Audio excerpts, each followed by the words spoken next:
Assalamualaikum warahmatullahi wabarakatuh. Di kesempatan kali ini saya ingin berkongsi dengan para pelajar STAM dalam tajuk Al-Adab dan Nusus. Jadi pelajar STAM dalam tajuk Adab Nusus ini akan mempelajari adab dan nusus ataupun sastra dan teks sastra pada zaman moden atau dipanggil Al-Aslu Al-Hadis. Jadi sebelum para pelajar mempelajari tajuk sastra zaman moden, ingin saya terangkan dua gambaran sebagai gambaran awal, mukadimah, sebelum kita masuk ke dalam tajuk ini. Jadi para pelajar sekalian, sebelum kita mempelajari tajuk zaman moden ini, sastra moden, pertamanya saya ingin terangkan kepada semua para pelajar tentang 6 zaman yang ada dalam sejarah Islam. Jadi pertama dipanggil zaman jahiliyah, asru al-jahili. Jadi bukan saja zaman, di situ juga kita akan belajar sastra zaman jahiliyah. Jadi inilah zaman kekuatan sastra Arab, khasnya syair.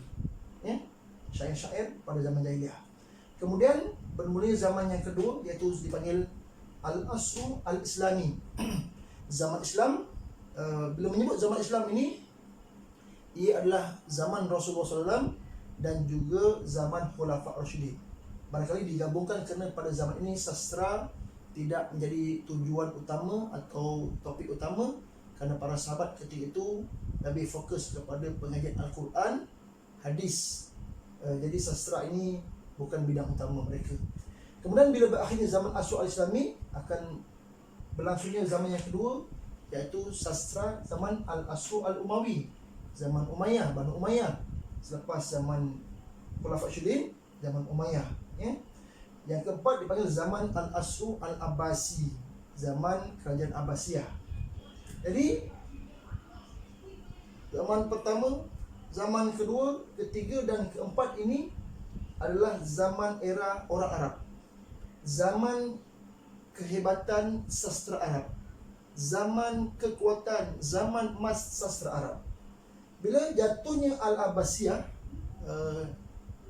iaitu lebih tepat kejatuhan Baghdad 656 Hijrah, maka bermulanya era yang kelima Islam, iaitu diberikan zaman Al-Mamluk atau kadang disebut zaman Al-Mamalik. Kemudian disambung pula oleh zaman Al-Utsmani.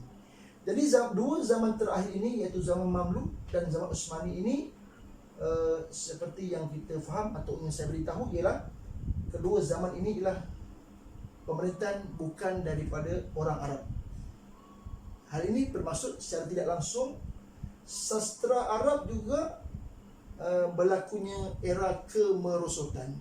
Al-Maklum sebab bukan orang Arab. Tak sama dengan zaman Abbasiyah, zaman kehebatan syair Arab, kerana pemerintah kerajaan ketika itu ialah kerajaan Arab dan mengambil berat tentang sastra Arab. Jadi secara tidak langsung dalam dua zaman terakhir Islam ini berlakunya kemerosotan atau kemunduran sastra, termasuk sastra syair dan sastra-sastra yang lain, prosa-prosa yang lain. Jadi bila berlakunya zaman moden ini atau Al-Aslu Hadis ini, yang para pelajar STAM pelajari, merupakan silibus STAM, ialah bagaimana kita atau para pelajar akan mempelajari sastra pada zaman moden. Jadi sebelum kita mempelajari zaman moden, jadi tajuk adab an-nusus ini terbagi pada dua. Pertama, bahagian dipanggil bahagian persejarahan, bahagian teori, bagaimana kita mempelajari faktor-faktor daripada dua zaman kemerosotan ini, macam mana nak membangkitkan semula syair seperti zaman-zaman Arab sebelum itu, era emas ketika itu. Siapa dia penyair-penyair yang cuba meningkatkan kembali, membangkitkan kembali, menaikkan semula syair dan sastra yang lain? Atau adakah mungkin ada mazhab-mazhab lain, aliran yang moden yang tidak sama dengan zaman sebelum ini, zaman emas Arab sebelum ini? Jadi pelajar Islam hanya akan fokus tentang sastra Arab pada zaman moden saja. Jadi ini adalah sastra, Jadi kalau kita boleh rumuskan, pada zaman Jahiliyah, pada zaman Islam, pada zaman Umawi, zaman Abbasiyah, kerana pemimpin kerajaan ketika itu ialah bangsa Arab, maka tidak langsung syair-syair Arab pun maju, berkembang dan di puncak yang hebat. Adapun bila kerajaan Islam ini diambil alih oleh dua zaman yang kebetulan bukan berbangsa Arab, berbangsa Turki, maka berlaku kemerosotan, kemunduran. Jadi orang-orang Arab pada zaman moden ni, khasnya di Mesir, mereka cuba menaikkan semula. Ini dia punya rumusan. Jadi kita akan lihat sedikit gambaran pada zaman moden ini, pada zaman Osmani ini. Kita akan melihat, kita akan mempelajari bahawa zaman moden ini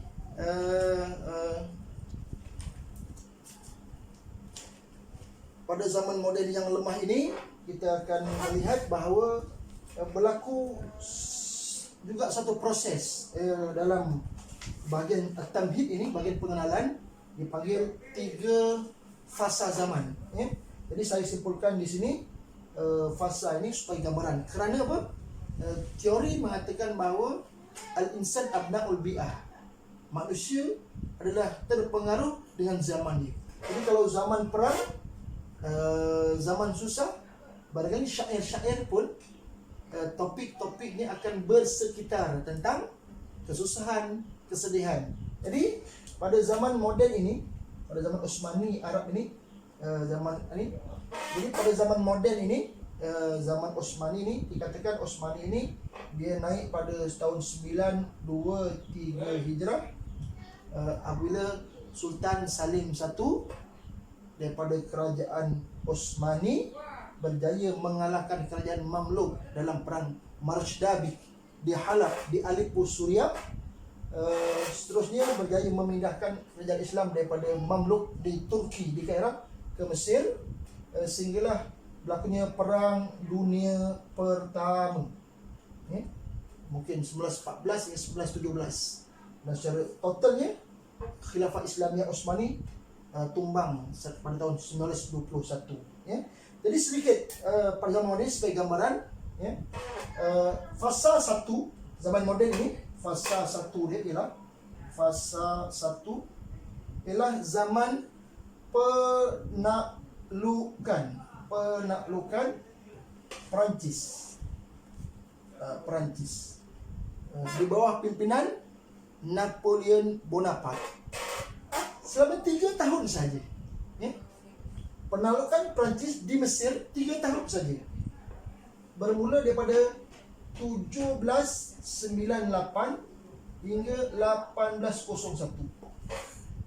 Jadi kedatangan Perancis menakluk Mesir pada tahun tersebut di bawah pimpinan jeneral mereka Napoleon Bonaparte yang membawa segala elemen-elemen kemajuan, pemikiran dan sebagainya, telah mengejutkan umat Islam, hasil orang Arab di Mesir ketika itu.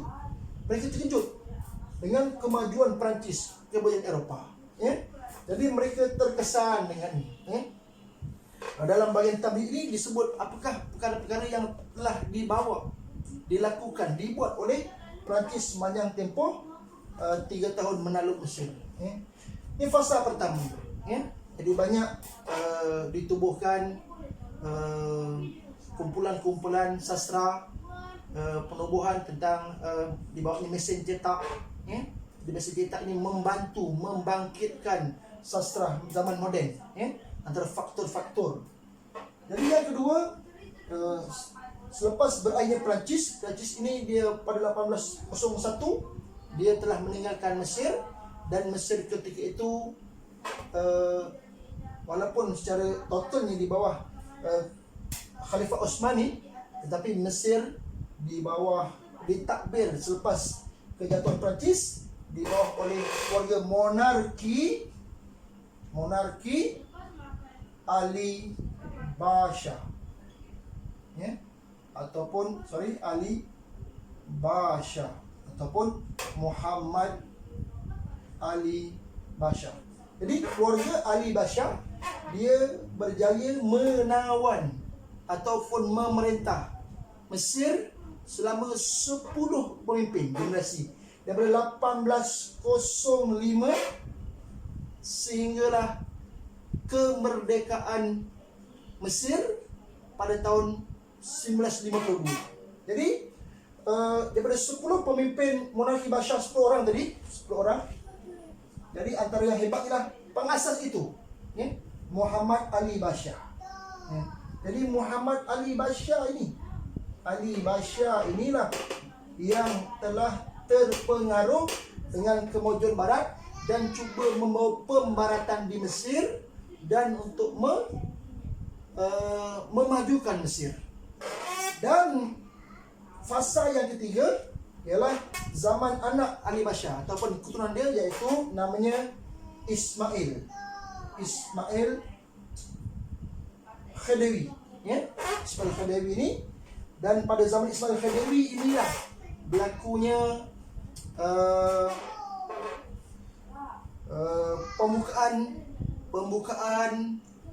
pembukaan terusan Suez dan cuba untuk terus memajukan Mesir. Malangnya pembukaan Suez itu menyebabkan keberhutangan yang tinggi pada Mesir hingga pada zaman pemerintahan yang seterusnya, iaitu selepas Ismail, iaitu Taufik Bashar pada tahun 19 ataupun 1881 Mesir dijajah oleh Inggris, ya. Jadi sekarang ini 1881 Mesir di bawah penjajahan Inggris, diperintah, dijajah, ditakluk oleh Inggris. Jadi tentulah berlakunya revolusi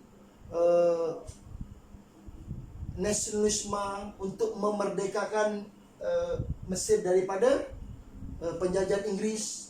Berlakunya penangkapan rakyat-rakyat Mesir, dipenjara, dibuang daerah, ya. Jadi kita akan lihat sepanjang tempoh tersebut, zaman moden ini kita akan lihat dengan suasana tadi, Mesir yang ingin kembali khasnya Mesir dan dibantu oleh barangkali penyair-penyair daripada bahagian Syam. Mereka cuba menangikkan semula kerana keadaan ketika itu ialah keadaan di bawah zaman penjajahan, dan orang-orang Arab ketika itu di zaman kemunduran dibandingkan Eropah. Syair-syair mereka ini, di samping mereka ingin kembali menaikkan semula syair pada zaman-zaman emas mereka yang awal, mereka juga menyusun syair-syair, dan syair-syair ini barangkali wujud beberapa kesan suasana yang berlaku ketika itu, suasana kesedihan, suasana melawan penjajah. Maka lahirnya peminato yang mengajak kepada untuk islah masyarakat, untuk memperbaiki suasana masyarakat, melawan penjajah dan sebagainya. Jadi inilah gambaran yang dinamakan zaman moden. Jadi zaman moden ini barangkali secara tepatnya untuk dalam tajuk stam ini boleh didefinisikan yang zaman moden ialah zaman bermula selepas penaklukan Perancis di Mesir pada tahun 1798 yang membawa kepada segala kemodenan, faktor-faktor bentuk-bentuk kemodenan yang dapat memberi kesan kepada kemajuan Mesir. Itu saja untuk pengenalan kali ini. Kita akan sambung lagi untuk tajuk yang akan datang. Terima kasih. Assalamualaikum warahmatullahi wabarakatuh. Jumpa lagi.